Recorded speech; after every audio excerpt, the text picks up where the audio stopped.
Hello friends. स्वागत है आपका हमारे यूट्यूब चैनल आर के हिंदी कहानियों में। आज की कहानी है, क्या बड़ा भाई रतन करवा पाया मोहिनी की शादी। मोहिनी दीदी पधार रही हैं। रतन, जो दूसरी मंजिल की बालकनी में मोहिनी के लिए पलक पावड़े बिछाए बैठा था, एकाएक नाटकीय स्वर में चीखा और एक साथ तीन तीन सीढ़ियां कूदता हुआ सीधा सड़क पर आ गया। उसके ऐलान के साथ ही सुबह से इंतजार कर रहे घर और आस पड़ोस के लोग रमन के यहाँ जमा होने लगे। एक बार अपनी आंखों से बिटिया को देख लें तो चैन आ जाए। श्यामा दीदी ने सिर का पल्ला संवारा और इधर उधर देखते हुए अपनी बहू सपना को पुकारा। क्या है अम्मा? मोहिनी की माँ सपना लपक कर आई थी। होना क्या है आंटी? दादी को सिर के पल्ले की चिंता है। क्या मजाल जो अपने स्थान से जरा भी खिसक जाए। आपस में बतियाती खिलखिलाती मोहिनी की सहेलियों ऋचा और रीमा ने व्यंग किया था। आग लगे मुए नए जमाने को, शर्म नहीं आती अपनी पोशाक देखकर। न गला, न बाहें, न पल्ला, न दुपट्टा, और चली हैं दादी की हंसी उड़ाने। ऋचा और रीमा को आंखों से ही घुड़क दिया। वो दोनों चुपचाप दूसरे कमरे में चली गईं। लगभग 2 साल पहले सपना ने अपने पति रामेश्वर बाबू को एक दुर्घटना में गंवा दिया था। श्यामा दादी ने अपना बेटा खोया था और परिवार ने अपना कर्णधार। दर्द की इस सांझी विरासत ने परिवार को एक सूत्र में बांध दिया था। चाय नाश्ते का पूरा प्रबंध है या नहीं? पहली बार ससुराल से लौट रही है हमारी मोहिनी, और हाँ, बेटी की नज़र उतारने का प्रबंध जरूर कर लेना, दादी ने लाड जताते हुए कहा था। सब प्रबंध है अम्मा, आप तो सचमुच हाथ पैर फुला देती हैं। नजर आदि तो कोरा अंधविश्वास है, पंडितों की साजिश है। सपना अनचाहे ही झल्ला गई थी। बुरा मानने जैसा तो कुछ कहा ही नहीं मैंने। क्या करूं, जबान है फिसल जाती है। नहीं तो मैं कौन होती हूँ टांग अड़ाने वाली। श्यामा दादी सदा की तरह भावुक हो उठी थी। अब तुम दोनों झगड़ने मत लगना। शुक्र मनाओ कि सब कुछ शांति से निपट गया, नहीं तो न जाने क्या होता। मोहिनी के बड़े भाई रमन ने बीच बचाव किया तो उसकी माँ सपना और दादी श्यामा तो चुप हो गई, पर उसके मन में बवंडर सा उठने लगा। क्या होता यदि मोहिनी के विवाह के दिन ऊंट दूसरी करवट बैठ जाता? वो तो अपनी सुध-बुध ही खो बैठा था। उसकी यादों में तो आज भी सब कुछ वैसा ही ताज़ा था। भैया, ओ भैया, कहाँ हो तुम? रतन इतनी तीव्रता से दौड़ता हुआ घर में घुसा था कि सभी भौचक्के रह गए थे। वो आंगन में पड़ी कुर्सी पर निढाल होकर गिरा था और हाँफने लगा था। क्या हुआ?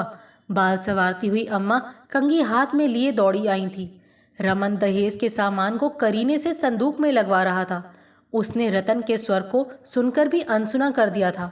शादी का घर मेहमानों से भरा हुआ था। सभी जयमाला की रस्म के लिए सज संवर रहे थे। सपना और रतन के बीच होने वाली बातचीत को सुनने के लिए सभी बेचैन हो उठे थे, पर रतन के मुख से कुछ निकले तब ना। उसकी आंखों से अनवरत आंसू बहे जा रहे थे। अरे कुछ तो बोल, हुआ क्या?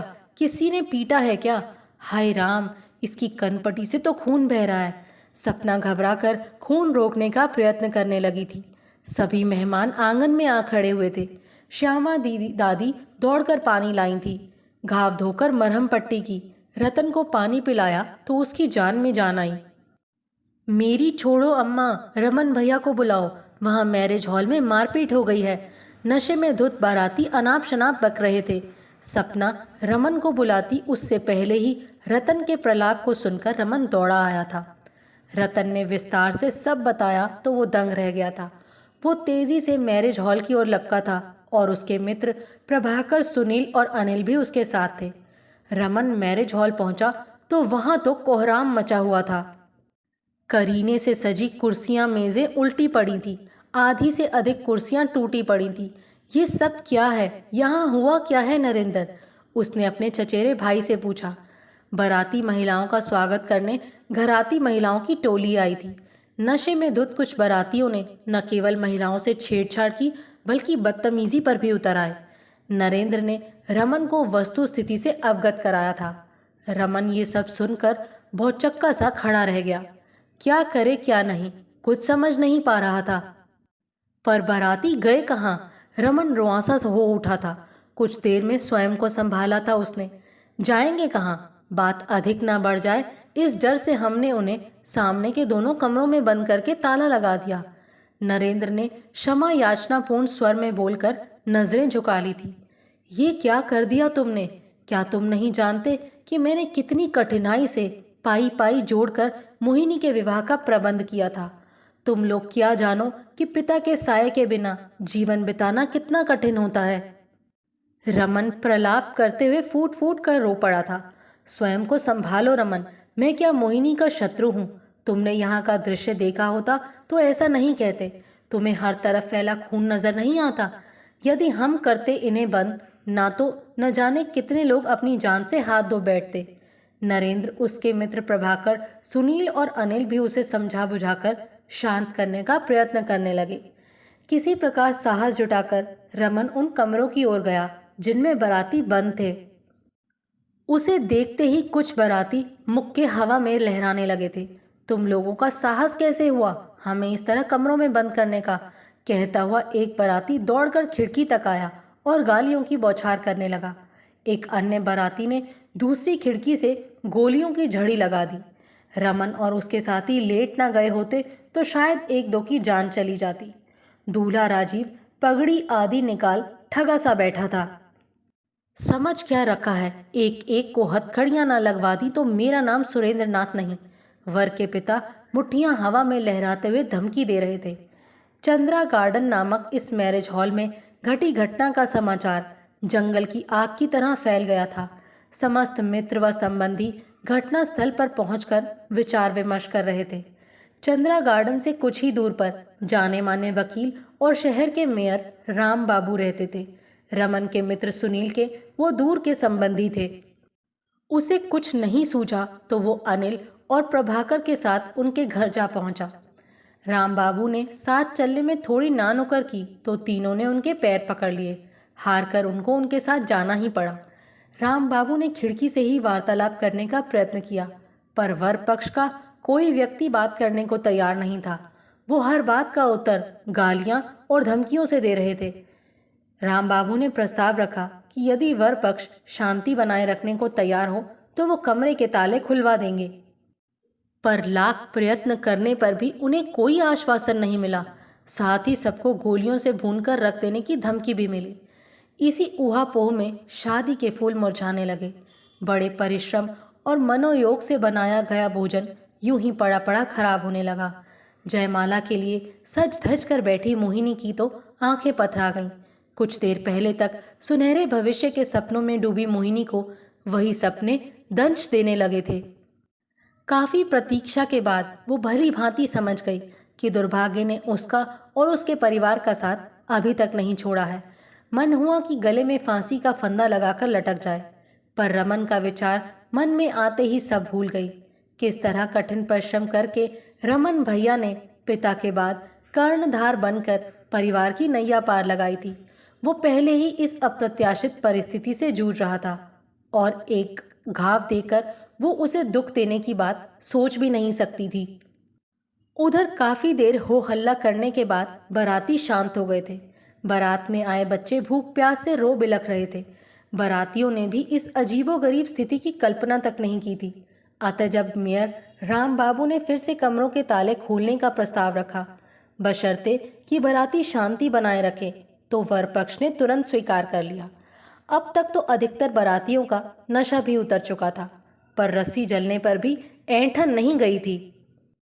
वर के पिता सुरेंद्र नाथ तथा अन्य संबंधियों ने बारात के वापस जाने का ऐलान कर दिया। राम बाबू भी कच्ची गोलियां नहीं खेले थे। उनके इशारा करते ही कॉलोनी के युवकों ने बारातियों को चारों ओर से घेर लिया था। देखिए श्रीमान, मोहिनी केवल एक परिवार की नहीं, सारी कॉलोनी की बेटी है। जो हुआ गलत हुआ, पर उसमें बारातियों का दोष भी कम नहीं था। राम बाबू ने बात सुलझानी चाहिए थी। चलिए, मान लिया कि 2-4 बारातियों ने नशे में हुड़दंग मचाया था, तो क्या आप हम सबको सूली पर चढ़ा देंगे? वर पक्ष का एक वयोवृद्ध व्यक्ति आपा खो बैठा था। आप इसे केवल हुड़दंग कह रहे हैं। गोलियां चली हैं यहाँ, न जाने कितने घरातियों को चोटें आई हैं। आपके सम्मान की बात सोचकर ही कोई थाना पुलिस के चक्कर में नहीं पड़ा। रमन के चाचा जी ने राम बाबू की हाँ में हाँ मिलाई थी। तो आप हमें धमकी दे रहे हैं? वर के पिता पूछ बैठे थे। धमकी क्यों देने लगे भला? हम तो केवल ये समझाना चाह रहे हैं कि आप बारात लौटा ले गए तो आपकी कीर्ति तो बढ़ने से रही। जो लोग आपको उकसा रहे हैं पीठ पीछे खिल्ली उड़ाएंगे। अजीत छोड़िए, इन सब बातों में क्या रखा है। अब तो विवाह का आनंद भी समाप्त हो गया और इच्छा भी। लड़के के पिता सुरेंद्र नाथ बोले थे। आप हाँ तो कहिए, विवाह तो कभी भी हो सकता है, राम बाबू ने पुनः समझाया था। काफी ना नुकर के बाद वर पक्ष ने विवाह के लिए सहमति दी थी। इनके तैयार होने से क्या होता है, मैं तो तैयार नहीं हूँ।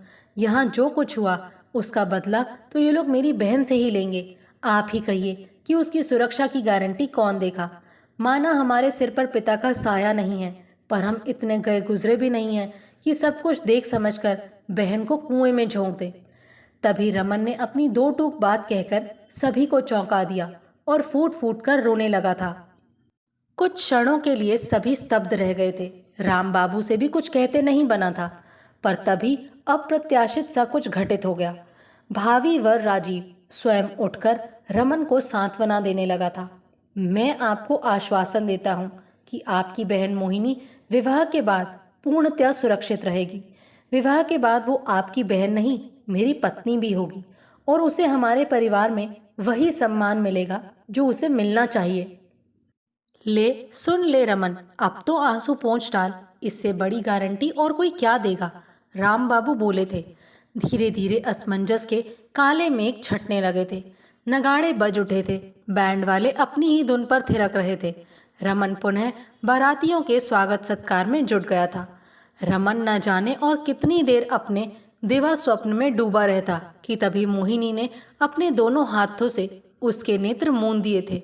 बूझो तो जाने, वो अपने चिर परिचित अंदाज में बोली थी। रमन ने उसे गले से लगा लिया। सारा घर मेहमानों से भर गया था। सभी मोहिनी की एक झलक पाना चाहते थे। मोहिनी भी सबसे मिलकर अपनी प्रसन्नता व्यक्त कर रही थी। तभी राम बाबू ने वहां पहुंचकर सबके आनंद को दोगुना कर दिया था। रमन कृतज्ञतावश उनके चरणों में झुक गया था। काका जी, उस दिन आपने बीच बचाव ना किया होता तो न जाने क्या होता, वो रूंधे गले से बोला था। लो और सुनो, बीच बचाव कैसे ना करता। मोहिनी क्या हमारी कुछ नहीं लगती? वैसे भी ये हमारे साथ ही दो परिवार के सम्मान का भी प्रश्न था।